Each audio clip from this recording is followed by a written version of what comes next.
Hoy comenzamos en México. La desaparición de un joven estudiante ha conmocionado al país. Un detalle hace que el caso sea particularmente crítico. La última vez que vieron al menor fue cuando intentaba tomarse fotografías frente a un grafiti en la capital y agentes de la policía lo arrestaron. Hoy, a 5 días de los hechos, nadie sabe dónde está. Javier Vega reporta. ¿Dónde está? ¿Dónde está? Marco Antonio, ¿dónde está? Es una pregunta sin respuesta y por eso las voces de reclamo se multiplican en la capital mexicana. Marco Antonio Sánchez lleva 5 días desaparecido. El joven de 17 años es estudiante de la Escuela Nacional Preparatoria de la UNAM. Se alega que el martes fue detenido por policías. En esta imagen, la última que se tiene de él, se aprecia cómo es sometido por uniformados. Su familia acusa de encubrimiento a las autoridades y exige que lo entreguen con vida. No nos dan ningún informe. Nosotros hasta la fecha ignoramos el nombre de los policías. Él es una persona de bien y exigimos su pronta que aparezca sano y salvo, así como se lo llevaron. Según testigos, ese día se tomaba fotografías con un amigo frente a una pared con grafitis. En la zona se encuentra una cámara de vigilancia que habría registrado su detención. Este fue el último lugar donde se vio a Marco Antonio, justo a un lado de una estación del transporte público. Policías lo acusaron de robo y lo subieron a una patrulla, pero nunca lo presentaron ante el Ministerio Público. Por su parte, las autoridades capitalinas han identificado a los uniformados y prometieron una investigación exhaustiva. Se corrobora la participación de los elementos que en sus declaraciones manifestaron haberlo dejado en libertad. ¡Porque vivos se lo llevaron! La desaparición de Marco Antonio preocupa porque evoca otros episodios recientes como Ayotzinapa, donde se alega que policías atacaron a jóvenes estudiantes. Esto que nos pasó, que estamos pasando nosotros, no puede pasar cualquiera. En Ciudad de México, Javier Vega, Noticias Telemundo. ¿Qué le parece? Acá en Estados Unidos, todo es expectativa ante el primer mensaje sobre el estado de la nación del presidente Donald Trump. Ya al menos 6 congresistas anunciaron que ellos no van. El discurso ante ambas cámaras se da en el marco de las más recientes revelaciones sobre la trama rusa y a días de que la Casa Blanca pusiera sobre la mesa sus cartas en el tema de inmigración. Una propuesta que no ha ganado muchos amigos, ni entre demócratas ni entre republicanos. Otra vez, el presidente hizo política con su cuenta de Twitter, su altavoz favorito. Los demócratas no están interesados en la seguridad fronteriza, escribió, ni en la reconstrucción de las Fuerzas Armadas. Solo están interesados en obstaculizar. El mensaje, como un hacha, llega a solo días de su informe sobre el estado de la Unión. A diferencia de lo que ocurre en Twitter, la Casa Blanca adelantó que ahí el tono del presidente será de unidad. Un eco del optimismo en su primer discurso ante el Congreso el año pasado. Pero esta vez inmigración será uno de los grandes temas de la noche y ahí la casa está dividida.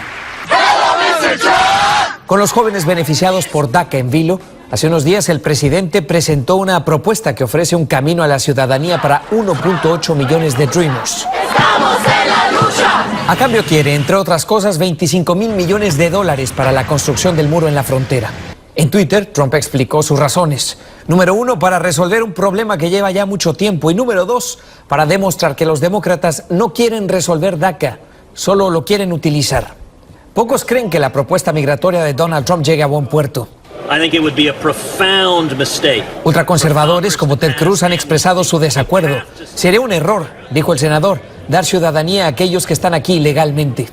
Por su parte, liberales se oponen al muro, pero en el centro hay un grupo de senadores en busca de una solución migratoria. Creo que encontraremos el camino, dijo el senador Joe Manchin en el programa de nuestra cadena hermana NBC, Meet the Press. Y la propuesta del presidente será solo un punto de partida. Así las cosas a 2 días del mensaje del presidente.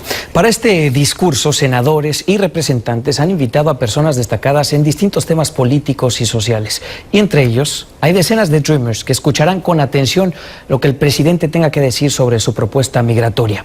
Claudia Mendoza platicó con 2 jóvenes de Los Ángeles antes de que salieran hacia la capital del país. Pero tenemos visitas. Y Tayo y Melody preparan sus valijas. Su destino, la capital del país.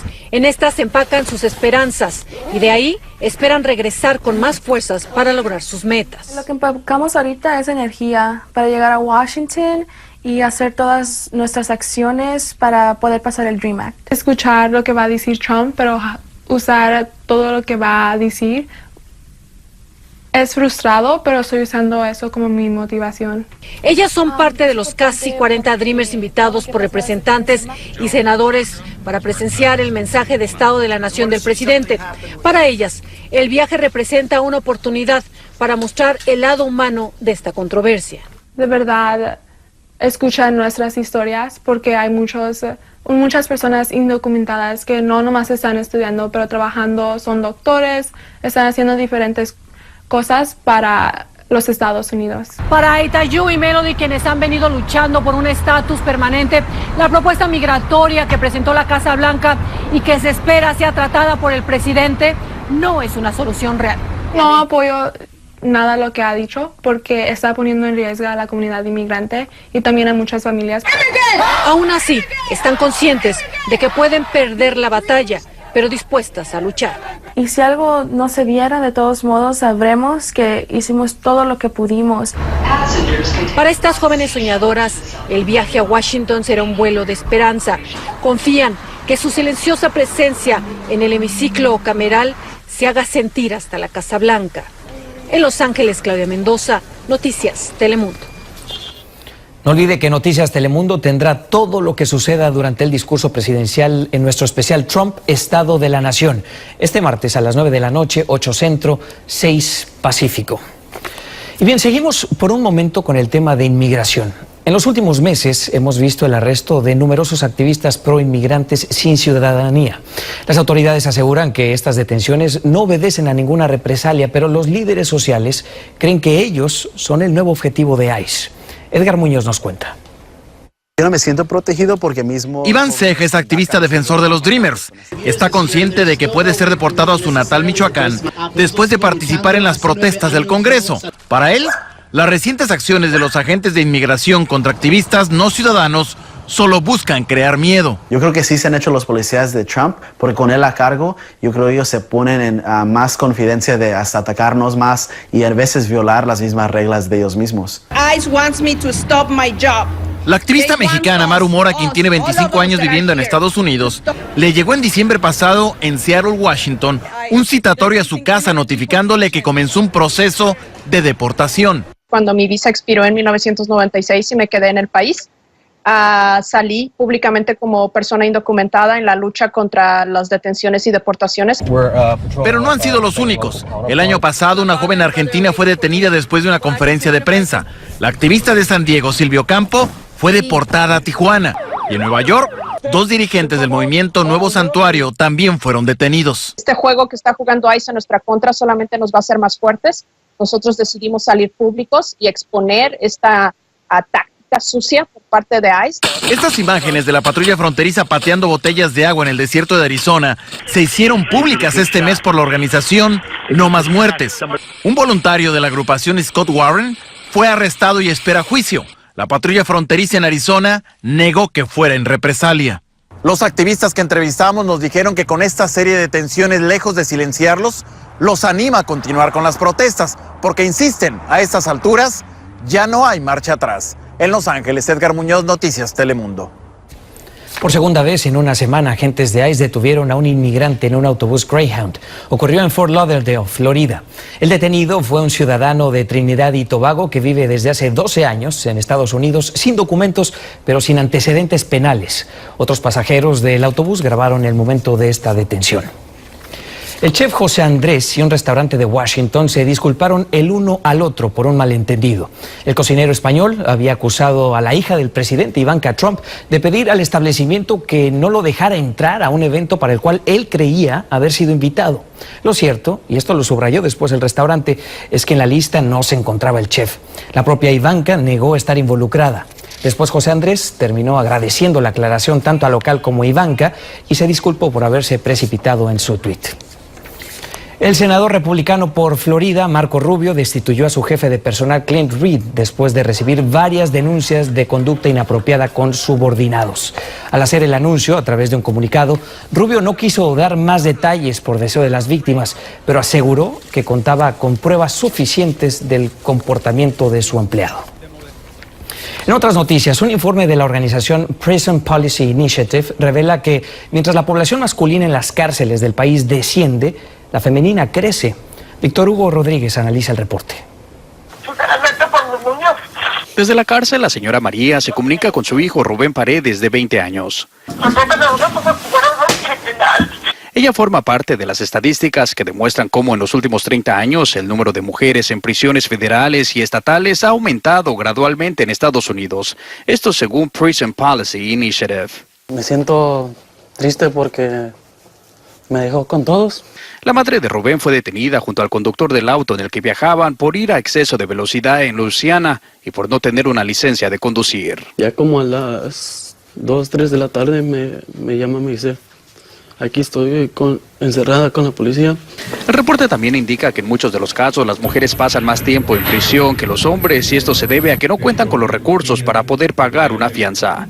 Pero en el caso de María, ser indocumentada le costó su libertad.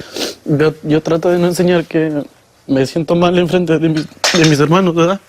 El informe señala varios factores que definen la vida de una mujer en una prisión de Estados Unidos, que incluye maltratos que las dejan marcadas de por vida. Los abusos físicos, emocionales, sexuales, ¿por qué no decirlo? No solamente de hombres, pero de las mismas compañeras.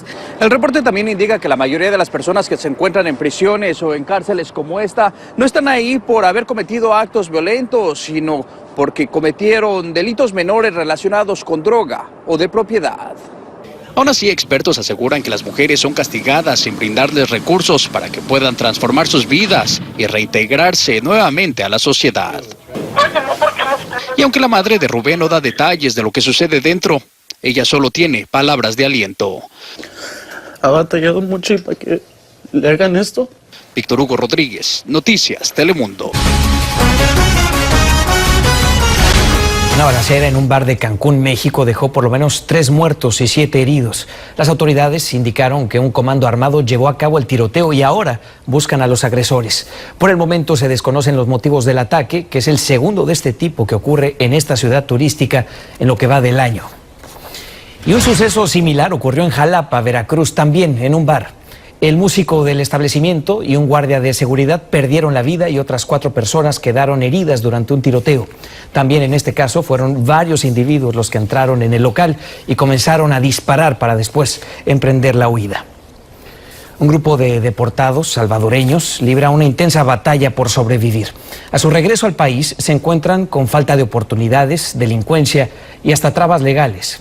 Lo más grave es que, como nos explica Samuel Arias, estas condiciones podrían empeorar con la llegada de más deportados.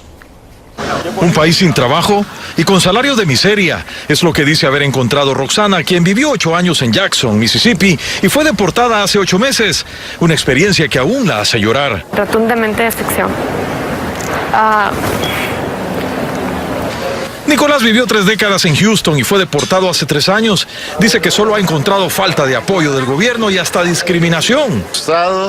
Psicológicamente, de la bolsa por no tener dólares, por no trabajar. No nos decía nada. Situación que la Asociación Salvadoreña de Retornados, Alzare, dice enfrentan los cerca de 250,000 deportados que se registraron en los últimos 5 años. Una política integral de reinserción y retorno aún no hay.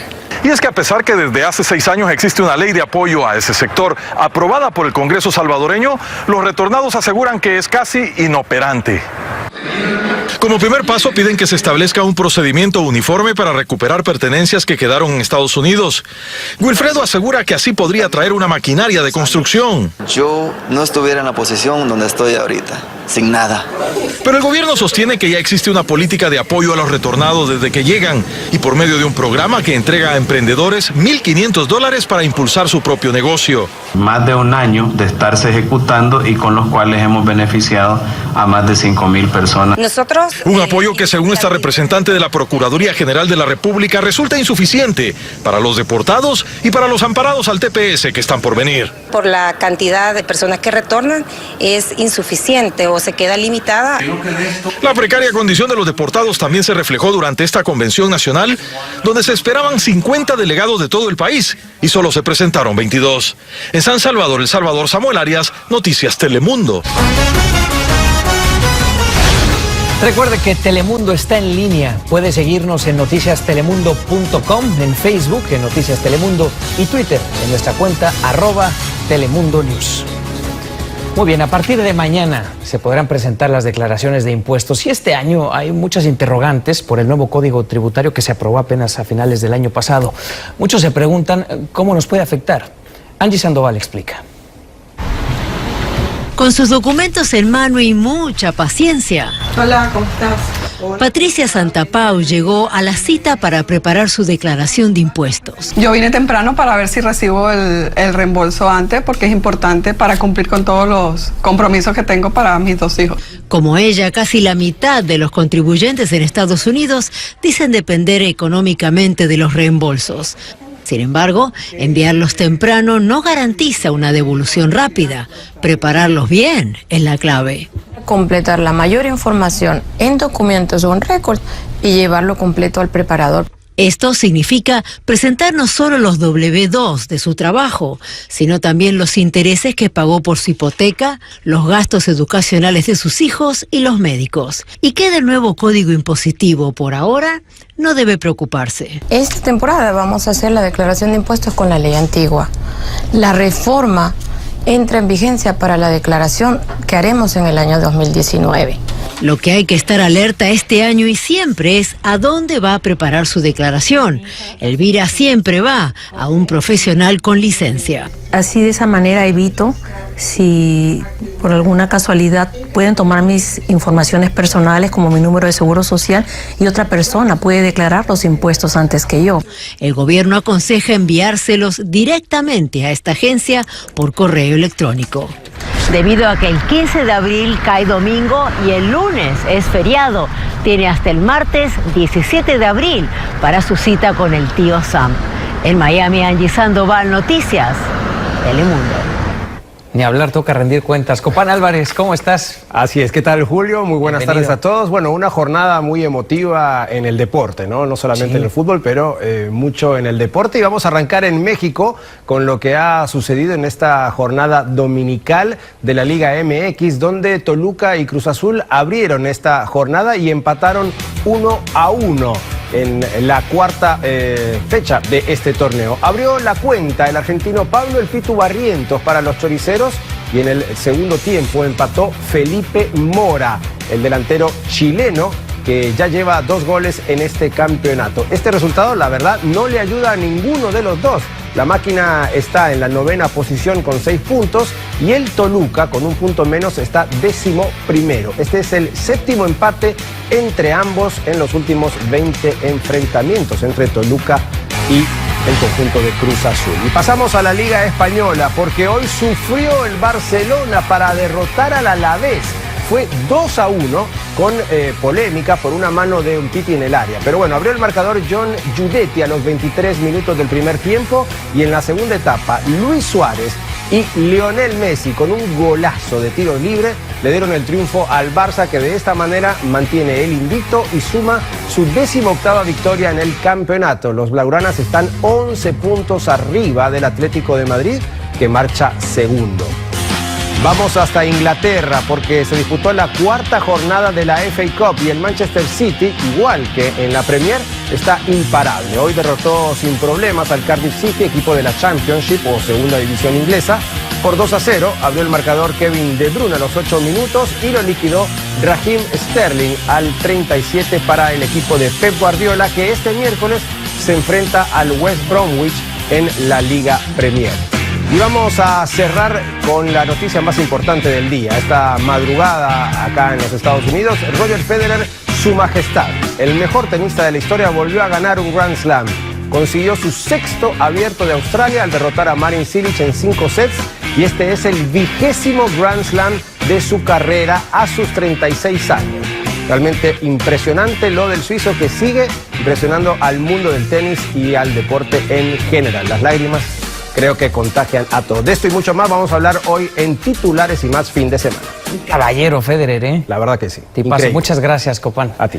Bueno, mire, el Museo Metropolitano de Nueva York inauguró una exposición sobre la obra del renacentista Miguel Ángel. Y para promocionar el evento, el Met tuvo un invitado de excepción. La tortuga ninja, que lleva justo el nombre del artista italiano. A través de Twitter, el museo publicó fotos del ilustre visitante, destacando que el nuevo Michelangelo admiró la obra expuesta como embajador